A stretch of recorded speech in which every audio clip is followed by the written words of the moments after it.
Você, que é canhoto, já pensou em procurar um psicólogo e fazer um tratamento para reorientar-se e se tornar destro?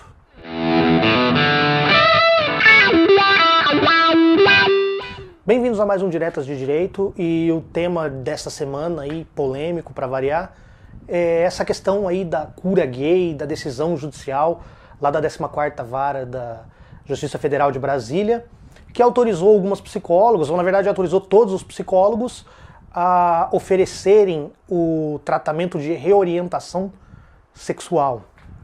Antes de qualquer coisa, eu vou deixar claro que eu não vou entrar no mérito do que é a homossexualidade. Para isso, eu recomendo muito, um vídeo que eu vou deixar linkado aqui embaixo. É um vídeo do canal do Pirula. O Pirula, ele é biólogo, paleontólogo, ele tem mestrado, doutorado pela USP, e ele fez um vídeo explicando a questão da homossexualidade, desde o desenvolvimento da questão dos sexos existentes nos seres vivos e tal, até a espécie humana, e é um vídeo muito bacana, é um vídeo muito interessante, eu recomendo muito que vocês assistam. O vídeo ele tem aproximadamente 30 minutos, tá? Talvez algumas pessoas achem longo, mas não é longo demais, dado a quantidade de informações, o tempo que levou para preparar. Eu acredito que ele deve ter levado algumas semanas ou até meses para preparar o roteiro desse vídeo, e ele se apoia em estudos que levaram décadas para serem consolidados. Então, assim, se você não quer ficar na ignorância, se você quer compreender melhor a questão da homossexualidade, assista esse vídeo, inclusive assista até antes mesmo de assistir o nosso vídeo aqui, vai lá, volta, que eu espero. O que nós vamos discutir no vídeo de hoje é a questão sobre até que ponto pode o Poder Judiciário interferir tanto nos outros poderes, porque nós temos 3 poderes constituídos na nossa Constituição Federal, que é o Executivo, o Legislativo e o Judiciário, e até que ponto o Judiciário pode inclusive interferir na liberdade das classes científicas, até que ponto ela pode entrar em argumentos técnicos científicos. Este problema, que já é bastante polêmico dentro do direito, aí para quem não conhece, se chama ativismo judicial. Já há uma crítica muito grande por parte de muitos profissionais do direito, inclusive de diversos órgãos da administração pública, que reclamam que o Poder Judiciário, muitas vezes, ele interfere na esfera dos outros poderes, chegando a entrar em assuntos que são ou políticos, ou são assuntos que são de conveniência da administração. E agora nós tivemos mais um caso, que é entrar num assunto que é específico de um Conselho Federal de Psicologia. Isso sem falar que, além da interferência no Conselho, nas regras dos conselhos federais, no caso do Conselho Federal de Psicologia, o magistrado ele também acabou adentrando e intervindo em uma outra esfera de um poder estatal, que é o quê? Que é o poder legislativo. Pois é, não é só a psicologia.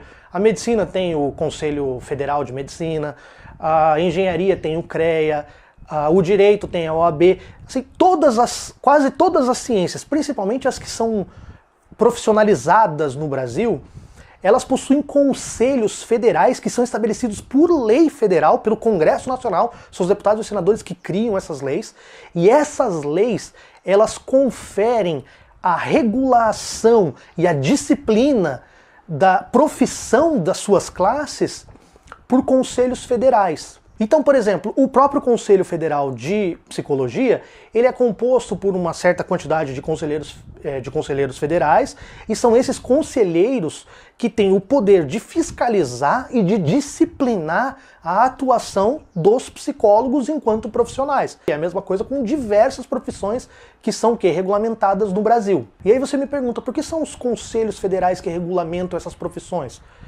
Ora, para você estipular os limites e regular as atuações de uma determinada ciência, você precisa que o quê? Que pessoas que tenham formação acadêmica, formação específica naquela área, regulamentem e determinem quais são os limites de atuação dessas profissões.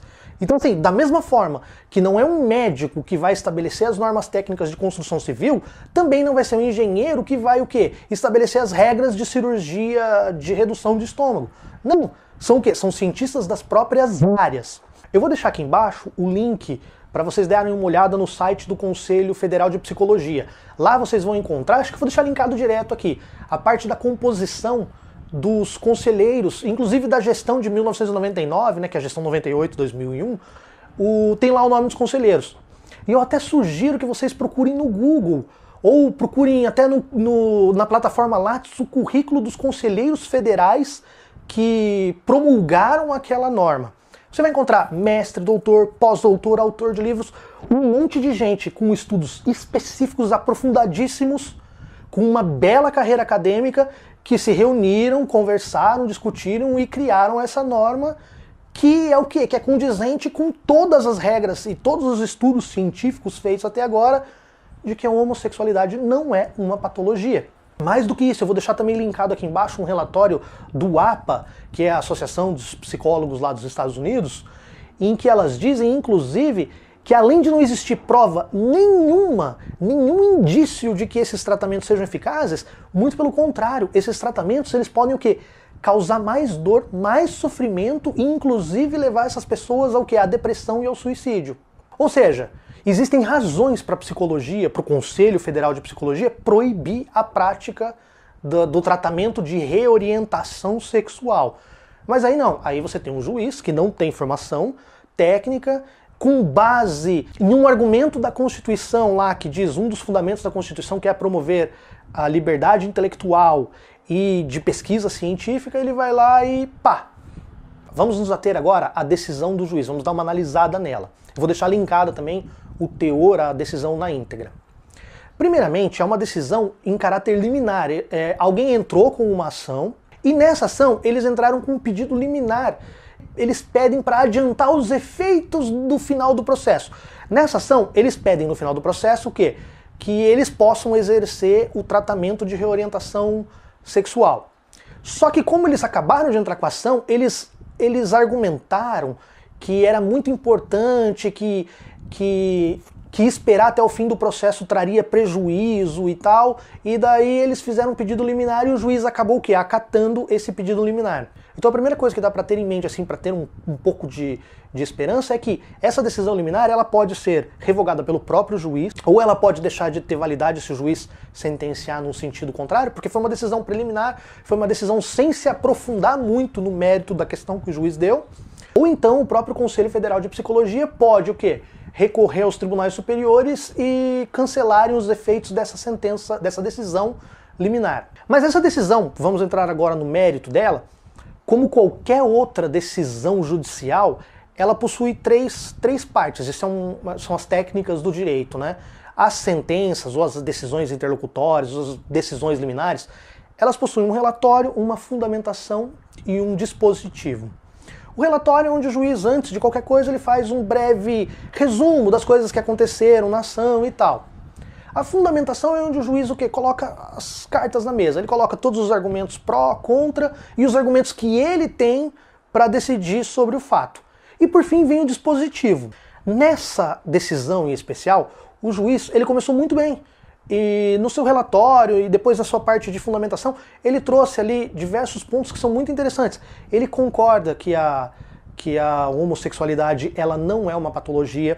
Ele fez críticas ao projeto de cura gay lá que tem tramitando no Congresso Nacional. Ele colaciona, inclusive, a própria resolução do Conselho de Psicologia. Só que lá no finzinho da decisão, ali quando ele está terminando de fundamentar e vai para a parte decisiva, que é a parte dispositiva, ele menciona a liberdade intelectual e liberdade de desenvolvimento dos trabalhos científicos. E ele argumenta que sobre a plena liberdade científica, ele diz que não se pode interpretar a Resolução 1 de 1999 do Conselho Federal de Psicologia de forma a censurar o profissional de promover estudos a respeito da questão da orientação sexual, primeira parte, bem como de autorizar os psicólogos que promovam o tratamento dessas pessoas, desde que elas procurem espontaneamente por esse tratamento. Em razão desses dois argumentos, que é a questão do estudo e a questão do tratamento, de aplicar o tratamento a quem procurar voluntariamente, ele mandou que se interprete de uma forma que seja permitido. Ou seja, entre outras palavras, ele retirou a validade dessa resolução. Ele falou que essa resolução tem que ser interpretada de uma forma que não proíba os profissionais de promoverem os estudos e promoverem os tratamentos de reorientação. Tá, vamos com calma. Você pode ver que ele falou em duas coisas distintas. Promover estudos e o tratamento. Com relação a promover estudos a respeito da orientação, eu não veria problema nessa decisão. Se essa decisão autorizasse os psicólogos a promoverem estudos. Até porque esses estudos são feitos, existem inúmeros estudos que mostram que a orientação sexual não é nenhuma opção e não pode ser tratada, não é uma patologia. Então, se essas pessoas continuassem estudando, até mesmo talvez os psicólogos que acreditam nisso, poderiam chegar, se promovessem estudos sérios mesmos, às mesmas conclusões e mudar de ideia. Então, assim, a questão de promover estudos não tem problema, desde que esses estudos envolvam, sei lá, entrevista, dados estatísticos, né, coleta, informações e outras coisas, mas não promovam o tratamento em si, porque o tratamento, né, não deveria ser permitido. Só que ele também, no finalzinho da disposição, ele autorizou os psicólogos a oferecer o tratamento de orientação, na verdade ele colocou de entre parênteses, reorientação sexual. A reorientação sexual nada mais é do que cura gay. É só uma questão de vocabulário, é a mesma coisa.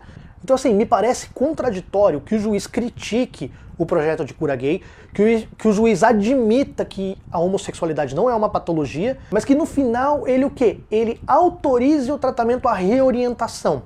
Lá nos Estados Unidos nós tivemos alguns casos jurídicos há algum tempo atrás em que as escolas queriam o quê? Queriam que o criacionismo fosse incluído nas grades curriculares das ciências. Por óbvio que até dentro da justiça americana eles decidiram que não pode, não é cabível e tal. E o que eles fizeram? Eles trocaram a expressão criacionismo por uma expressão chamada design inteligente e tentaram novamente acrescentar o design inteligente dentro das grades curriculares como se fosse um conteúdo científico, mas essa alteração ainda bem que não surtiu efeito. Assim, os americanos não se deixaram tapear, os juízes americanos não se deixaram tapear. E aqui nós temos um caso que, sei lá, me lembrou de certa forma isso. Você não pode impor a cura gay, você não pode oferecer o tratamento para cura gay, mas aí você pode oferecer o tratamento para reorientação sexual. Você imagina que um engenheiro queira construir, sei lá, castelo de areia para as pessoas morarem. E é óbvio que nas normas técnicas de construção civil você não vai poder fazer uma casa de areia. Vai botar uma casa de areia, ela vai desabar, ou qualquer chuva, qualquer coisa, e as pessoas vão morrer o quê? Soterradas lá dentro e tal. Então, óbvio que devem existir regras técnicas que impeçam, né, um projeto como esse de ser feito. Ele é proibido. Deve ter alguns critérios mínimos para um engenheiro poder erigir uma casa, né?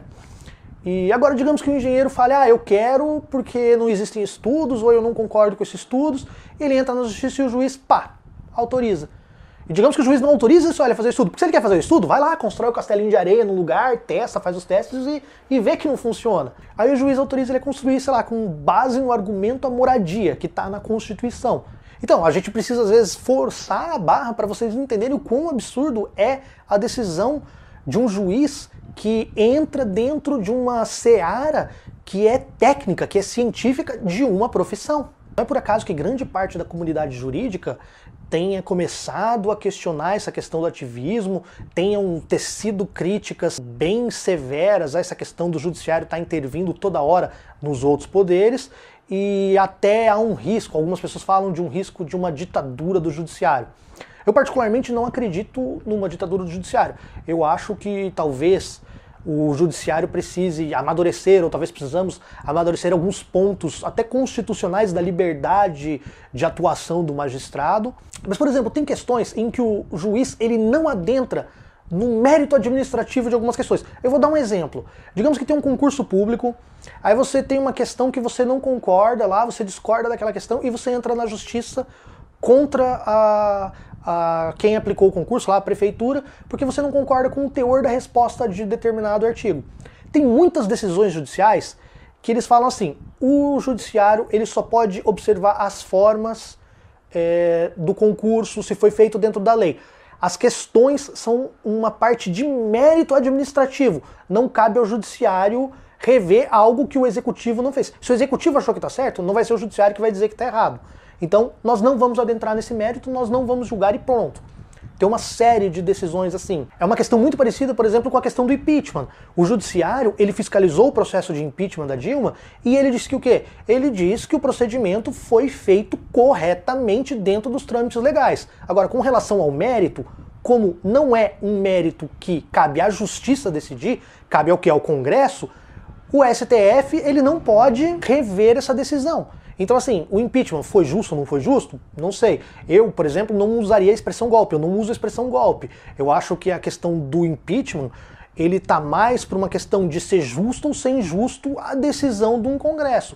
Mas um golpe, tecnicamente, é o quê? Uma ruptura de um sistema político ilegal. E nós não tivemos essa ruptura. O impeachment tramitou dentro das regras normais da Constituição. Se essas regras não são boas, talvez tenhamos que ver a Constituição. Mas esse é só um paralelo, uma analogia para vocês entenderem. Tem casos em que os juízes entendem e sabem que eles não podem adentrar no mérito de questões que pertencem a outras entidades. E aqui não. Aqui nós tivemos o quê? Um juiz que adentrou num mérito que, pelo poder legislativo, foi delegado ao quê? Aos conselhos regionais, aos conselhos federais de psicologia. E para terminar, é óbvio, o juiz ele trouxe uma argumentação da ciência do direito, que está lá na Constituição, que é o quê? Que é a liberdade de produção científica e manifestação intelectual. Ocorre que o juiz ele cometeu uma grande gafe ao dizer que a liberdade científica é plena. Ela não é plena no Brasil, ela nunca vai ser em lugar nenhum. Uma liberdade científica plena é o que os nazistas tinham durante a Segunda Guerra Mundial.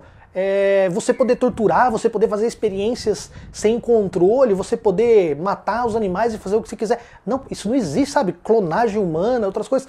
É óbvio que a liberdade científica ela não é plena. A liberdade científica, ela é como a liberdade de expressão, ela é como a liberdade de propriedade, ela é como o direito de ir e vir. Ela encontra limitações. E as limitações geralmente são o quê? São os outros direitos. Então quando uma liberdade ela começa a agredir alguém ou começa a agredir a liberdade ou os direitos de outras pessoas, é óbvio que ela tem que ser regulada. E ali o juiz cometeu uma gafe muito grande ao mencionar que a liberdade científica é plena.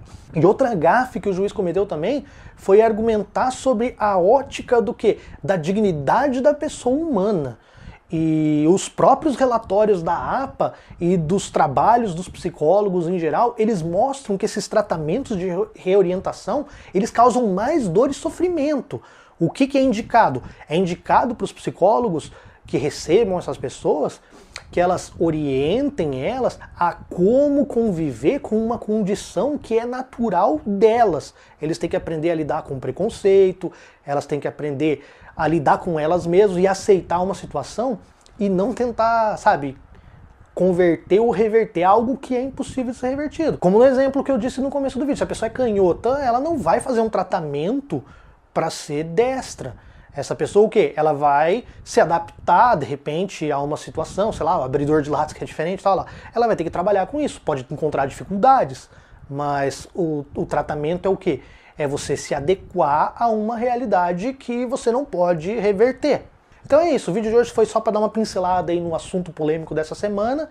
Se você não está inscrito no canal, se inscreva. E eu vou deixar linkado aqui embaixo, além do vídeo, que eu recomendo muito que vocês assistam, a legislação pertinente ao caso, que é a legislação que cria e diz quais são as atribuições do Conselho Federal de Psicologia. Vou deixar a decisão na íntegra também linkado, e todo o material de apoio, bibliografia, e é isso. Até a próxima.